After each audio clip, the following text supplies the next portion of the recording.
Welcome back to my. आज हम prove करने वाले हैं circumference of a circle. Okay, तो आज हमारा टॉपिक है सर्कमफ्रेंस ऑफ अ सर्कल। अब सर्कमफ्रेंस जानने से पहले हम सर्कल के कुछ टर्म्स देख लेते हैं। सो circle is a round shape figure. एक राउंड शेप फिगर है और इसका ये सेंटर है, जो बीच वाला पॉइंट है इसको हम सेंटर बोलते हैं। So this is the centre of the circle. Okay, centre के बाद हम देखते हैं कि ये जो चारों तरफ की जो ये लाइन है इसको हम एज बोलते हैं या सर्कमफ्रेंस भी बोल सकते हैं। तो दिस इज द सर्कमफ्रेंस और एज ऑफ द सर्कल। उसके बाद एक लाइन सेगमेंट जो सेंटर से लेकर एज को टच करती है, कोई भी लाइन सेगमेंट जो एक जिसका एंड पॉइंट सेंटर पे है, दूसरा एज पे है, तो वो एक रेडियस है। So this is the radius of the circle, जिसको हम डिनोट कर रहे हैं आर से।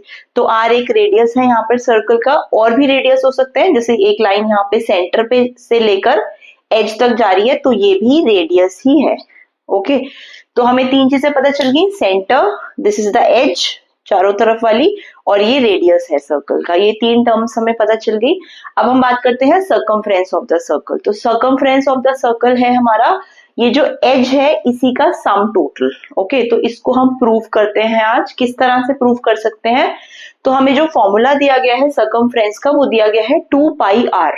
सो 2 pi R is the formula of the circle. Okay, circumference निकालने के लिए जो फॉर्मूला है हमारे पास वो 2 पाई आर है। ओके, अब जिसमें कि पाई की वैल्यू होती है हमारी 22/7। ओके, अब इसको हम एक एग्जाम्पल के थ्रू समझते हैं। हमें एक सर्कल का सर्कमफ्रेंस निकालना है जिसका की रेडियस हमारा 7 दे रखा है। तो पहले मैं आपको फॉर्मूले से निकाल के बताती हूँ और उसके बाद हम उसको मैन्युअली प्रूव करेंगे। ओके, तो फॉर्मूले में हम पुट करते हैं 2 मल्टीप्लाई, अगर कुछ नहीं है बीच में तो तीनों के बीच में मल्टीप्लाई है। पाई की वैल्यू है 22/7 और जो हमें रेडियस दे रखा है वो 7 सेंटीमीटर का दे रखा है। तो हमें सर्कमफ्रेंस निकालनी है सर्कल की। क्वेश्चन क्या बोलता है? सर्कल की सर्कमफ्रेंस निकालो जिसका रेडियस 7 सेंटीमीटर है। तो मैंने फॉर्मूले में इसको पुट कर दिया, 7 से 7 कट गया, तो ये आ गया हमारा 44 सेंटीमीटर। ओके, तो ये 44 सेंटीमीटर आ गया हमारा, जो हमारा निकल के आया है सर्कल का सर्कमफ्रेंस। ओके, इसके बाद हम मैन्युअली उस चीज को प्रूव करते हैं कि सेम निकल रहा है या नहीं। उसके लिए मैंने क्या किया है, मैंने एक सर्कल लिया है, कार्डबोर्ड से मैंने एक सर्कल कट किया है। ओके, जिसमें की जो रेडियस है, आपको ये जो रेडियस दिख रहा है इसमें रेडियस है, मैंने सेंटर से लेकर और यहाँ एज तक एक लाइन खींची है, ये हमारा रेडियस है। ओके, तो ये रेडियस हमने बना लिया है, जो कि रेडियस हमने वही लिया है जो क्वेश्चन में था। क्वेश्चन में 7 सेंटीमीटर का रेडियस था और हमने स्केल के थ्रू और कंपास के थ्रू इसको 7 सेंटीमीटर का लेके और मैंने इसको कट कर दिया है। ओके, एक कार्डबोर्ड से मैंने एक सर्कल बना दिया है।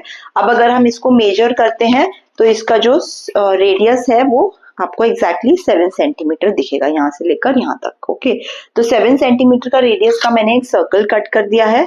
ओके, अब हम क्या करने वाले हैं, एक हमने रिबन लिया है। नेक्स्ट, इस रिबन की जो लेंथ है वो हमने इंटेंशनली यही लेंथ ली है 44 सेंटीमीटर।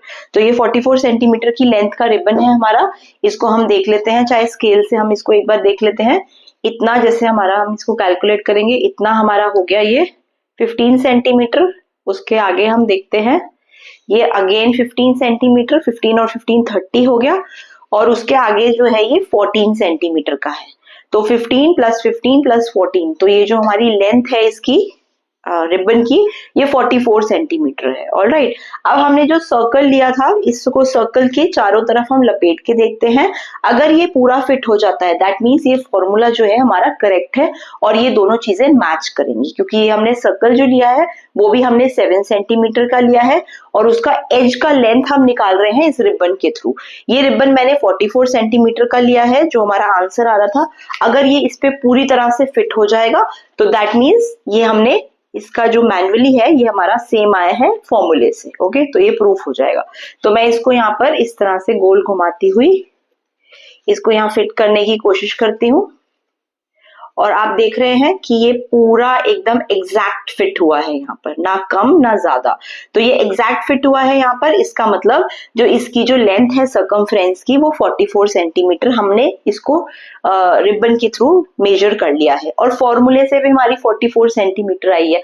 तो इसका मतलब ये चीज मैच हो गई है।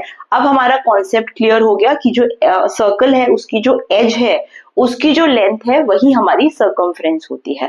दैट मीन्स जो स्क्वायर और रेक्टेंगल के केस में होती है, जैसे स्क्वायर और रेक्टेंगल का हम पैरामीटर निकालते हैं, वो भी sum total of all the edges होता है। सेम केस सर्कल का भी जो सर्कमफ्रेंस है वो पैरामीटर ही है सर्कल का, बस उसको एक नया नाम दे दिया गया है। That means the circumference of a circle is also the sum total of the edges. Alright, ये हमने प्रूव कर दिया इस एक्सपेरिमेंट के थ्रू, और हमारा ये मैच भी हो रहा है। जो हमने फॉर्मूले से निकाला और इससे जो हमने कैलकुलेट करके देखा, इसको लपेट के, वो सेम आ रहा है। दैट मीन्स हमारा ये प्रूफ हो गया, and we completely agree with this formula that we are given. Okay, तो आई होप आपको ये ट्रिक अच्छी लगी हो और इससे आपको और अच्छे से कॉन्सेप्ट क्लियर हो गया हो कि सर्कमफ्रेंस ऑफ द सर्कल होता क्या है। Alright, so thank you so much for watching. Please subscribe to my channel to see such more videos. Thank you so much.